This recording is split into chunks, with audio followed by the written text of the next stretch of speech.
Big test tomorrow. Time to study for econ.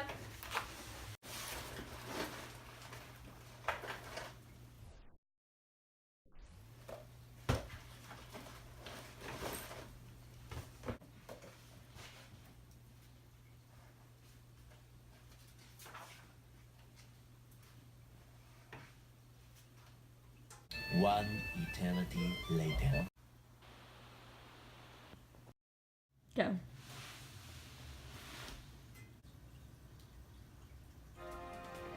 Morning everyone, welcome to Channel 5 News. Today, President Donald Trump announced a new plan to decrease unemployment, but it's already lower than previous months. As of 2017, the civilian unemployment rate is at 4.1%, and the natural rate of unemployment is at 4.65%. Let's check in with Rachel for our new segment called E-Confidence, where we ask local citizens questions about our economy to test their econ smart. What Channel 5? Do you mind if I ask you a few questions regarding our economy? What do you think the real gross domestic product for quarter 3 in 2017 was? What's my favorite product of the year? The Skateboard 3000. All my friends want that.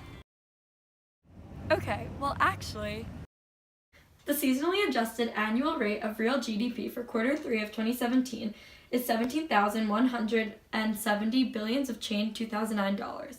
That showed an increase of 3.3% from last quarter and a change from a year ago of $392 billions of change $2009. And the potential real GDP for 2017 is $2,645, a great rise from the current GDP. Okay, off to the next person. Hi, next question. What is the total non-farm payrolls employment for November of 2017? Corn? Yo, man, I could really go for some corn on the cob right now. Actually, the total non-farm payrolls employment is a measure of the number of U.S. citizens in the economy that does not include farm employees, unpaid volunteers, and private household employees. The total is 147,241 millions of workers monthly and is currently on the rise. This was a 228 seasonally adjusted change in thousands of persons and a 0.155% increase from last year. Okay, well thank you for participating. I think our time is up. Back to you, Nicole. Thank you, Rachel. It looks like our economy is expanding. Santa will be coming to town this holiday shopping season.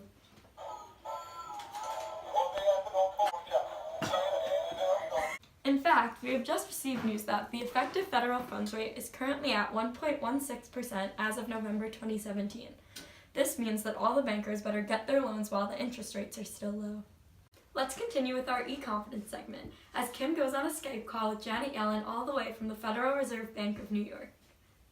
Thank you, Nicole. I have the honor of being here today alongside Janet Yellen, Chairwoman of the Fed. Thank you, ma'am. But I'm a very busy woman, so you'll have to hurry along now, alright? Oh, okay. Sorry. The Treasury yield curve is currently rising to 2.4 as of quarter 4. The inflation expectations for 2.5% for November 2017 with a history of fluctuation for the past few months, but we expect the value to rise. So obviously, the average wage is on the rise because inflation causes workers to demand higher wages. Lastly, the exchange rates for $1 US are as follows, and I will not repeat myself. 0.85 euro, 1.28 Canadian dollars, and 1.33 Australian dollars. Got it? Good. Wait, so what are yield curves? Oh, great. Very well. Yield curves are important because they depict a curve relating the amount of time since a bond was purchased versus the interest earned on that bond. This is the current yield curve. In a full employment economy or an inflationary economy, the curve shows that the interest earned increases faster at a lower maturity and faster as the maturity increases. The graph is inverted in a recessionary economy because people are nervous about the future. Thus, interest rates fall.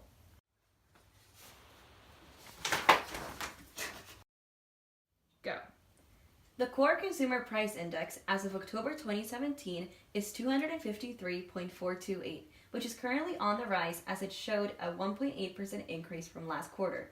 This indicator does not include food and energy, unlike the headline consumer price index, which was a 2% increase from last quarter. These rising CPIs are signs of inflation. What about housing? The ratio of houses for sales compared to houses sold is 4.9 as of October 2017. This gives us information about the inventory of the supply curve of houses. The month supply tells how long the current for sale inventory will last given the current sales rate when no new houses are built. According to the S&P, the current stock index is 2,663.33. This is a measurement of the performance of the stock market and is based on the price of stocks. The index has been rising for the past decade, which shows the economy is expanding. The core consumer price index as of October 2017 is 253.428, which is currently on the rise as it showed a 1.8% increase from last quarter. This indicator does not include food and energy, unlike the headline consumer price index. Oh, alright then. This segment is sponsored by Noble Review. The best way to guarantee double fives on your AP Macro Micro exam. Now we will go to the Federal Open Market Committee's meeting as Mari covers the event. Thank you, newscaster. The FOMC meets every 6 weeks to discuss possible changes in monetary policy that are necessary due to the state of the economy. All right, let's start.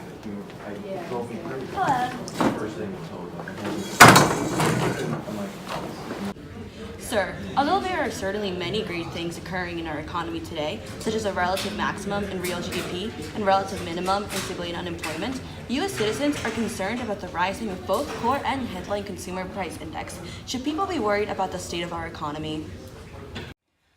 The rising price level of money can indicate many bad things to come in our economy. We project that both core and headline CPI will increase, diminishing the purchasing power of money and causing wages to rise.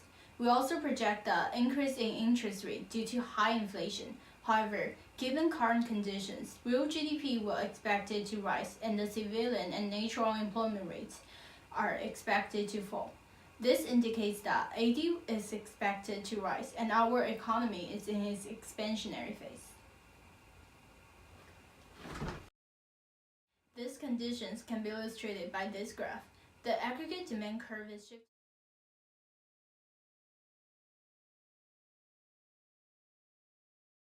The aggregate demand curve is shifting to the right, causing a higher price level, greater output in real GDP, and lower unemployment rate. However, this shift in AD past the equilibrium price level and output is causing our economy to be in an inflationary state. Why is aggregate demand increasing? The aggregate demand curve shifts when there is a change in consumption, business investment, government expenditures, and net exports.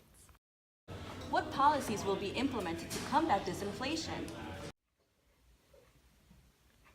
A contractionary monetary policy will be put into place to lower aggregate demand, causing a decrease in price level, real GDP, and output. This will be implemented by selling Treasury securities, increasing discount rates, and increasing the reserve requirement, which thus decreases the excess reserves, causing a decrease in money supply. This, in turn, will cause banks to increase their interest rates as there is more demand for money, causing the dollar to appreciate and the aggregate demand to decrease. To achieve this contractionary policy, the FOMC will increase federal funds rate, the interest rates at which banks charge each other for overnight loans.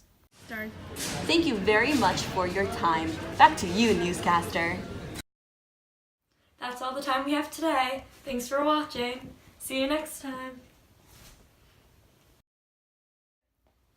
That was easy.